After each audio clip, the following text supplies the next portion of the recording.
ಓಂ ಪರಬ್ರಹ್ಮ ಪರಮಾತ್ಮನೇ ನಮಃ. ಉತ್ಪತ್ತಿ ಸ್ಥಿತಿ ಪ್ರಳಯಂಕರಾಯ ಬ್ರಹ್ಮ ಹರಿಹರಾಯ ತ್ರಿಗುಣಾತ್ಮನೇ ಸರ್ವಕೌತುಕಾನಿ ದರ್ಶಯ ದರ್ಶಯ ದತ್ತಾತ್ರೇಯಾಯ ಶ್ರೀ ಸ್ವಾಮಿ ಸಮರ್ಥ ಆದೇಶ್.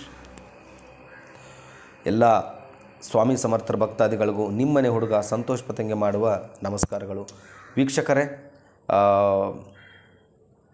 ಒಂದು ಹೆಣ್ಣು ಮನಸ್ಸು ಮಾಡಿದ್ರೆ ಜೀವನದಲ್ಲಿ ಏನಾದರೂ ಮಾಡ್ಬೋದು, ಏನಾದರೂ ಒಂದು ಸಾಧನೆ ಮಾಡ್ಬೋದು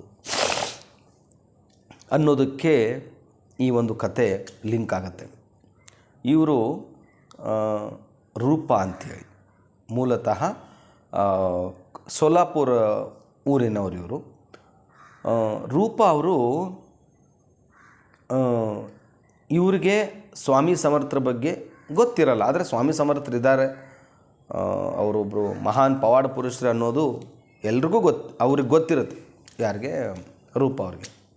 ಆದರೆ ಇವ್ರಿಗೇನೂ ಕೊರತೆ ಇರಲ್ಲ. ಅವ್ರ ತಂದೆ ತಾಯಿ ಒಳ್ಳೆ ಹುಡುಗನ್ನ ನೋಡಿ ಮದುವೆ ಮಾಡಿಕೊಡ್ತಾರೆ. ಮದುವೆ ಆದಮೇಲೆ 2 ಮಕ್ಕಳಾಗ್ತವೆ. ಮಕ್ಕಳಾದಮೇಲೆ ಕ್ರಮೇಣವಾಗಿ ಸಂಸಾರ ಕೆಳಮಟ್ಟಕ್ಕೆ ಬರುತ್ತೆ. ಅದಕ್ಕೆ ಕಾರಣ ರೂಪಾ ಅವರ ಯಜಮಾನರಲ್ಲಿ ಇರ್ತಕ್ಕಂಥ ದುಶ್ಚಟ, ಹೆಣ್ಣು ಹೆಂಡ, ಇವೆರಡು ಸಂಸಾರ ಸರ್ವನಾಶ ಆಗೋಕ್ಕೆ ತುಂಬಾ ಯೂಸ್ಫುಲ್ ಆಗುವಂಥ ಇವೆರಡು ವಿಚಾರಗಳು.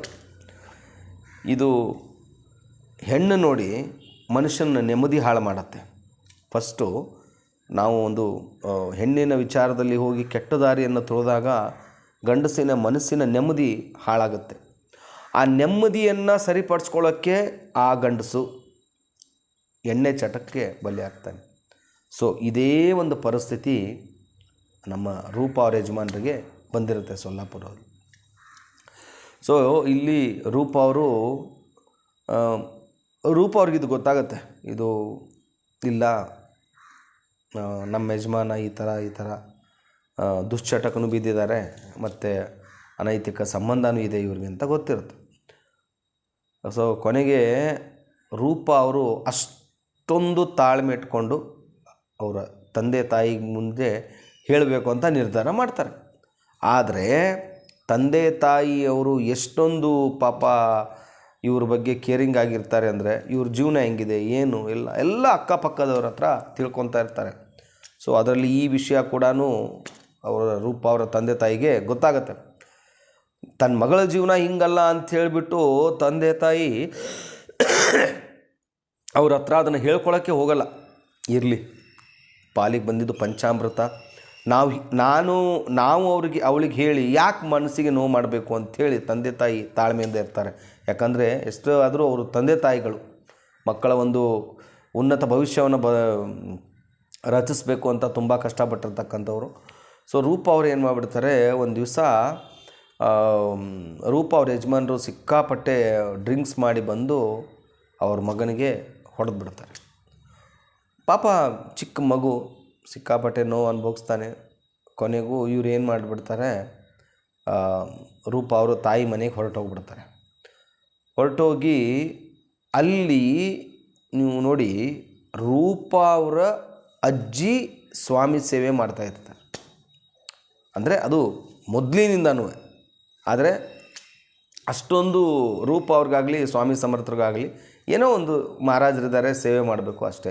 ಆದರೆ ಅವ್ರ ಅಜ್ಜಿ ಮಾಡಿರ್ತಕ್ಕಂಥ ಪೂರ್ವಾಪರದ ಪುಣ್ಯದ ಫಲ ಮೊಮ್ಮಗಳು ಮನೆಗೆ ಬರ್ತಾರೆ. ಮೊಮ್ಮಗಳು ಮನೆಗೆ ಬಂದ ಮೇಲೆ ಅಜ್ಜಿ ಹೇಳ್ತಾಳೆ, ನೋಡಮ್ಮ, ನೀನು ಏನೇ ಮಾಡಿದ್ರೂ ಕೂಡ ನೀನು ಅನುಭವಿಸ್ಬೇಕಂತ ಕರ್ಮ ಇದೆಯಲ್ಲ, ಅದನ್ನು ಅನುಭವಿಸ್ಲೇಬೇಕು, ಅದಕ್ಕೆ ಬೇರೆ ದಾರಿ ಇಲ್ಲ. ಆದರೆ ನೀನು ಈ ಥರ ಗಂಡನ ಮನೆ ಬಿಟ್ಟು ಬಂದು ತವ್ರ ಮನೆ ಸೇರಿದ್ರೆ ಇನ್ನೂ ನಿನ್ನ ಜೀವನ ಸರ್ವನಾಶ ಆಗುತ್ತೆ ಅಂತ ಹೇಳಿ ಬುದ್ಧಿ ಮಾತು ಹೇಳಿ ಕಳಿಸುವಾಗ ಒಂದು ಸ್ವಾಮಿ ಸಮರ್ಥರ ಒಂದು ಚರಿತ್ರೆಯ ಬುಕ್ಕನ್ನು ಕೊಟ್ಟು ಕಳಿಸ್ತಾರೆ. ಸೊ ಇಲ್ಲಿ ಇವರು ಏನು ಮಾಡ್ತಾರೆ, ಮನೆಗೆ ಬರ್ತಾರೆ. ಮನೆಗೆ ಬಂದು ಒಂದು ನಿರ್ಧಾರ ಮಾಡ್ತಾರೆ, 108 ಸ್ವಾಮಿ ಚರಿತ್ರೆಯ ಪಾರಾಯಣನ ನಾನು ಮಾಡ್ತೀನಿ ಅಂಥೇಳಿ ಸಂಕಲ್ಪ ಮಾಡ್ತಾರೆ. ಸೊ ಆ ಒಂದು ಸಂಕಲ್ಪದಲ್ಲಿ 1 ವಾರ ಆಗುತ್ತೆ, 2 ವಾರ ಆಗುತ್ತೆ, 3 ವಾರ ಆಗುತ್ತೆ, 4 ವಾರ ಆಗುತ್ತೆ, 10 ವಾರ ಕಳೆದೋದ್ರೂ ಏನೂ ಪ್ರಚಿತಿ ಬರಲ್ಲ. ಆದರೆ ಇವರು ರೂಪ ಅವರು ಒಂದು ಕಾನ್ಫಿಡೆನ್ಸ್ ಆಗಿರ್ತಾರೆ. ನಾನು ಸಂಕಲ್ಪ ಮಾಡಿರೋದು 108 ಪಾರಾಯಣ, ಅದು ಎಂಥದೇ ಬರಲಿ ನಾನು ಮಾಡಬೇಕು, ನಾನು ಮಾಡ್ತೀನಿ ಅಷ್ಟೆ. ಸೊ ಹೀಗಿರೋ ಒಂದು ಪರಿಸ್ಥಿತಿಯಲ್ಲಿ ಒಂದು ವಿಶ್ವಾಸ ಇಟ್ಟು ಇವರು ಸೇವೆನ ಪ್ರಾರಂಭ ಮಾಡ್ತಾರೆ. ಪ್ರಾರಂಭ ಮಾಡಿ ಆದಮೇಲೆ 12ನೇ ವಾರಕ್ಕೆ ಇವರು ಯಜಮಾನರು, ರೂಪ ಅವ್ರ ಯಜಮಾನರು ಫೋನ್ ಮಾಡ್ತಾರೆ, ಇಲ್ಲ ಇವತ್ತು ಚೆನ್ನಾಗಿರೋ ಅಡುಗೆ ಮಾಡು, ಒಂದು ಸ್ವಲ್ಪ ಹೊರಗಡೆ ಹೋಗಬೇಕು. ರೂಪ ಅವ್ರಿಗೆ ನನ್ನ ಇದು ಕನಸ ಅಥವಾ ನನಸ? ಒಂದೇ ಒಂದು ದಿವಸನೂ ಫೋನ್ ಮಾಡಿ ವಿಚಾರ ಮಾಡಿರ್ತಕ್ಕಂಥ ಮನುಷ್ಯ ಇವತ್ತು ಈ ಮಟ್ಟಕ್ಕೆ ಬದಲಾಗಿದ್ದಾನಲ್ಲ, ತುಂಬ ಖುಷಿಯಿಂದ ಸರಿ ಬನ್ನಿ ಅಂಥೇಳಿ ರೂಪ ಅವ್ರಿಗೆ ಸಾಯಂಕಾಲ ಬರ್ತಾರೆ ಅವ್ರ ಯಜಮಾನರು. ಬಂದು ಮದುವೆ ಆದಮೇಲೆ ಸುಮಾರು ದಿನಗಳ ಗ್ಯಾಪ್ ಕೊಟ್ಟು ಸಂಬಳನ ಅವ್ರ ಕೈ ಕೊಡ್ತಾರೆ. ಇಲ್ಲ, ಇಷ್ಟು ದುಡ್ಡನ್ನು ನಾನು ಇಟ್ಕೊಂಡಿದ್ದೀನಿ, ನೀನು ಮನೆ ಕೆಲಸಕ್ಕೆ, ಈ ಮನೆ ಒಂದು ಮೇಂಟೆನೆನ್ಸಿಗೆ ಈ ದುಡ್ಡು. ಅವಾಗ ಎಷ್ಟು ರೂಪ ಅವ್ರು ಹತ್ತು ಬಿಡ್ತಾರೆ ಅಂದರೆ, ಆದರೆ ಅಲ್ಲಿ ಅನೈತಿಕ ಸಂಬಂಧ ಅದು ಇದೆಯಾ ಹೋಗಿದೆಯಾ ಅವ್ರಿಗೆ ಗೊತ್ತಿರಲ್ಲ. ಆದರೆ ಸ್ವಾಮಿಯ ಸೇವೆ ನಾನು ಮಾಡ್ತಾಯಿದ್ದೀನಿ, ನನ್ನ ಗಂಡ ಸುಧಾರಿಸ್ತಾ ಇದ್ದಾನೆ, ನನಗಿವತ್ತಲ್ಲ ನಾಳೆ ಒಳ್ಳೆಯದಾಗತ್ತೆ, ಆ ಒಂದು ಆತ್ಮವಿಶ್ವಾಸ ಇಟ್ಕೊಂಡು ಮಾಡಿರ್ತಕ್ಕಂಥದ್ದು 10 ರಿಂದ 12 ವಾರ ಆದಮೇಲೆ ಅದು ರಿಸಲ್ಟ್ ಕೊಡೋಕ್ಕೆ ಸ್ಟಾರ್ಟ್ ಆಗಿದೆ. ಇಲ್ಲಿ ಅವರು ಮಹಾರಾಜರು ಯಾರು ಏನು ಗೊತ್ತಿಲ್ಲ ಅವ್ರಿಗೆ, ಸ್ವಾಮಿ ಸಮರ್ಥರು ಸೇವೆ ಮಾಡಬೇಕು ಅಷ್ಟೆ. ಅದು ಒಂದೇ ಕೆಲಸ ರೂಪ ಅವರು ಮಾಡಿರೋದು ಇಲ್ಲಿ. ಸೊ 12 ವಾರಕ್ಕೆ ಅವ್ರ ಯಜಮಾನರು ತಕ್ಕ ಮಟ್ಟಿಗೆ ಸುಧಾರಿಸ್ಕೊಂಡು ಹೆಂಡತಿ ಮಕ್ಕಳ ಜೊತೆ ಚೆನ್ನಾಗಿರ್ತಾ ಇದ್ದಾರೆ. ಸೊ ಆ ಅನೈತಿಕ ಸಂಬಂಧ ಇನ್ನೂ ಅದು ಹೋಗಿಲ್ಲ. ಅವ್ರು ಹೇಳುವಂಥದ್ದು ಆ ಅನೈತಿಕ ಸಂಬಂಧ ಇನ್ನೂ ಇದೆ. ಸೊ ನನಗಿನ್ನೂ ನಂಬಿಕೆ ಇದೆ, ಅದು ಇವತ್ತಲ್ಲ ನಾಳೆ ಅದರಿಂದ ನಮ್ಮ ಯಜಮಾನರು ಹೊರಗಡೆ ಬರ್ಬೋದು, ಖಂಡಿತ ಬಂದೇ ಬರ್ತಾರೆ, ಮಹಾರಾಜರು ನಾನು ಕೈ ಬಿಡಲ್ಲ ಅನ್ನೋ ಒಂದು ನಂಬಿಕೆ, ಆತ್ಮವಿಶ್ವಾಸ ನನಗಿದೆ ಅಂತ ಹೇಳ್ತಾ ಅವರ ಆ ಒಂದು ವಿಡಿಯೋನ ಮುಗಿಸ್ತಾ ಇದ್ದಾರೆ. ಮತ್ತೆ ಒಂದು ಹೊಸ ಕಥೆ ತೊಗೊಂಡು ನಿಮ್ಮ ಮುಂದೆ ಬರ್ತೀನಿ. ಮತ್ತು ನಿಮಗೇನೇ ಸಂಶಯಾಸ್ಪದ ಇದ್ದರೂ ಕೂಡ ನಂದು ಯೂಟ್ಯೂಬ್ ಚಾನಲ್ ಮೇಲೆ ನಂಬರ್ ಬರ್ತಾಯಿದೆ, ನೀವು ಫೋನ್ ಮಾಡ್ಬೋದು.